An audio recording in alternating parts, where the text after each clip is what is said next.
The National Public Health Emergency has been extended into April 2022. The U.S. Department of Health and Human Services Secretary Becerra renewed the Public Health Emergency Declaration effective on January 16th, 2022, and that was for an additional 90 days, which takes us into the middle of April 2022 for this current declaration.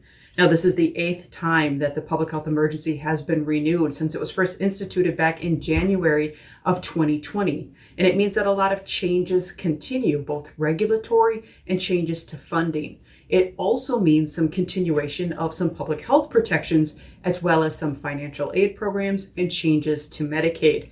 It also provides a little bit of relief to patients, providers, and public officials at a challenging time. Now, there is still a commitment from the federal government to give plenty of notice when the public health emergency will expire. When the declaration eventually does come to an end, the feds confirm that they will still provide 60 days notice. This would be prior to any possible termination or expiration of the public health emergency, which would just give states, providers, and patients time to plan and prepare for any changes.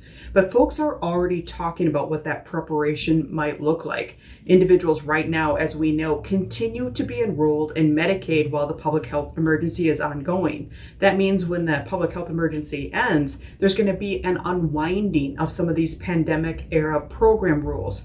And some of the expansive support systems and program flexibilities will also be coming to an end.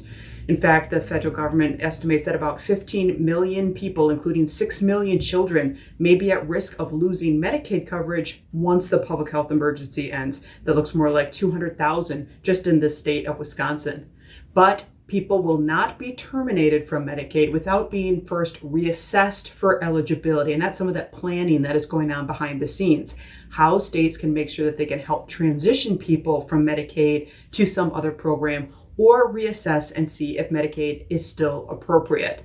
States have time to make these determinations. There's federal government guidance that says states will have up to 12 months to make these transitions once the public health emergency ends. And like we said, the goal is to make sure that we don't lose anybody in this big transition. You can read the renewal of the public health emergency declaration. We link to it in the description below, along with the source for some of those statistics.